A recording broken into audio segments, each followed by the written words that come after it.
अजान के वक्त कुत्ते क्यों भौंकते हैं? नाजरीन, कुत्ते की तख्लीक कैसे हुई? कुत्ते को नजस क्यों करार दिया गया? रसूल अल्लाह सल्लल्लाहु अलैहि वसल्लम ने घर में कुत्ता रखने से क्यों मना फरमाया? जिस घर में कुत्ता हो इस घर में फरिश्ते क्यों नहीं दाखिल होते? कितने में वो कौन सी 10 सिफात पाई जाती हैं जिनमें से कोई एक सिफत इंसान अपनाए तो वली बन जाए? दुनिया में कुत्तों की कितनी नस्लें पाई जाती हैं और कुत्ते अजान की आवाज़ सुनकर क्यों रोते हैं? यही हमारी आज की वीडियो का मौजू होगा। नाजरीन, आज की वीडियो में हम आपको कुत्तों के मुतालिक कुछ ऐसे हकायक बताएंगे जो यकीना आपके लिए हैरान कुन हो गए। कुत्ता न सिर्फ ज़माना कदीम से इंसान का बेहतरीन साथी है, बल्कि कुत्तों का शुमार दुनिया में सबसे ज़्यादा पाले जाने वाले पालतू जानवरों में होता है। कुत्ते की पैदाइश से मुतालिक कदीम तारीख और सहीफ़ों में दो हिकायत मौजूद हैं। पहली रिवायत के मुताबिक कुत्ते की पैदाइश के मुतालिक इमाम अब्दुल रहमान अल-सफ़री ने अपनी किताब नुज़हत अल-जालिस में नकल फरमाया है कि जब हज़रत आदम अलैहिस्सलाम की तख्लीक अल्लाह ताली ने फरमाई और तमाम फरिश्तों को हज़रत आदम अलैहिस्सलाम को सजदा करने का हुक्म दिया गया, तो इस वक्त शैतान, जो कि फरिश्तों का साथी था, इसने इस सजदे से न सिर्फ इनकार किया बल्कि इस वक्त इसने हज़रत आदम अलैहिस्सलाम के पतरे पर थोप दिया था, जो कि हज़रत आदम अलैहिस्सलाम के पेट पर जाकर गिरा था, जिस पर अल्लाह ताली ने हज़रत जबरील अलैहिस्सलाम को हुक्म दिया था कि हज़रत आदम अलैहिस्सलाम के पेट से इस तोक वाली मिट्टी को हटा दो।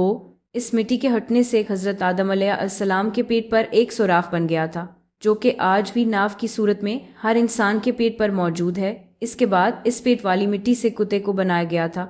ये वाक़या इमाम सफ़री ने बिला किसी सनद के ज़िक्र क्या है और कुरान या हदीस में इसका जिक्र मौजूद नहीं, लिहाजा इसको मोतबर नहीं कहा जा सकता।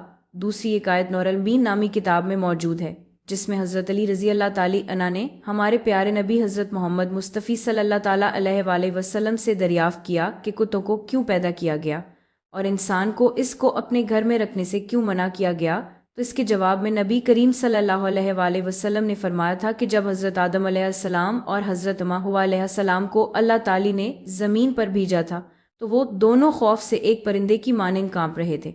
इस वक्त शैतान दुनिया के दीगर दरिंदों के पास गया था और इनसे कहा कि तुम लोग आकर इन मासूम परिंदों जैसे कमज़ोर लोगों को खा लो। दरिंदों को पुकारते हुए शैतान के मुंह से कफ जारी हो गई थी। इस तोक से कुत्तों को तख्लीक किया गया।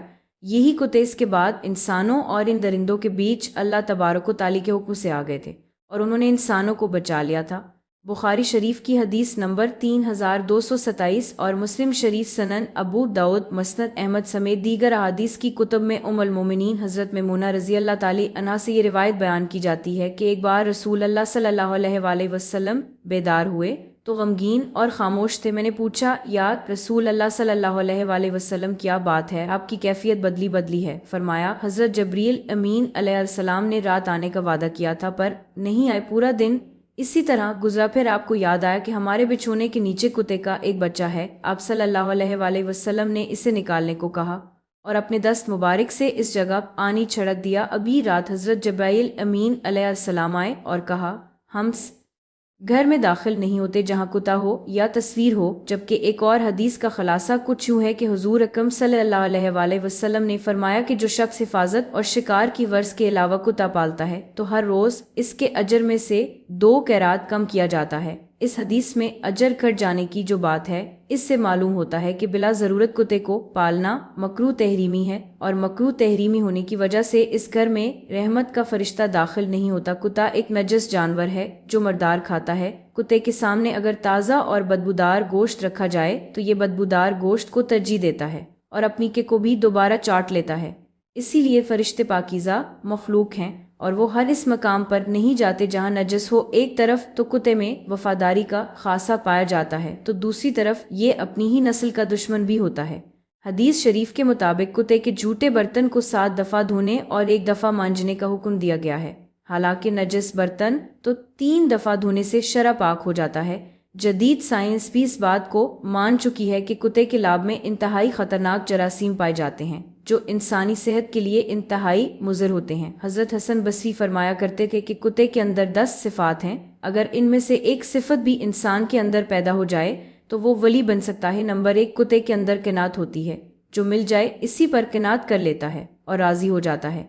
ये कानैन या साबरीन की अलामत है। नंबर 2, कुत्ता अक्सर भूखा रहता है, یہ صالحین کی علامت ہے۔ نمبر 3، کوئی دوسرا کتا اس پر زور کی وجہ سے غالب آ جائے تو یہ اپنی جگہ چھوڑ کر دوسری جگہ چلا جاتا ہے، یہ رازئین کی علامت ہے۔ نمبر 4، کتے کا مالک اگر اس کو مارے تو وہ اپنے مالک کو چھوڑ کر نہیں جاتا، یہ صادقین کی علامت۔ نمبر 5، اگر کتے کا مالک بیٹھا کھانا کھا رہا ہو تو یہ باوجود طاقت اور قوت کے اس سے کھانا نہیں چھینتا، یہ مساکین کی علامت ہے۔ نمبر 6، جب مالک اپنے گھر میں ہو تو یہ دور جوتوں کے پاس جا کر بیٹھ جاتا ہے، ادنی جگہ پر راضی ہو جاتا ہے، یہ متوازین کی علامت ہے۔ نمبر 7، دنیا میں رہنے کے لیے اس کا کوئی اپنا گھر نہیں ہوتا، یہ متوکلین کی علامت ہے۔ نمبر 8، رات کو یہ کم سوتا ہے، یہ محبین کی علامت ہے۔ نمبر 9، اگر اس کا مالک اس کو مارے تو یہ تھوڑی دیر کے لیے دور چلا جاتا ہے، اور اگر اس کا مالک اس کو دوبارہ روٹی ڈالے تو یہ دوبارہ آ کر کھا لیتا ہے، اس سے ناراض نہیں ہوتا، یہ خاشعین کی علامت ہے۔ نمبر 10، جب مرتا ہے تو اس کی کوئی میراث نہیں ہوتی، یہ زاہدین کی علامت ہے۔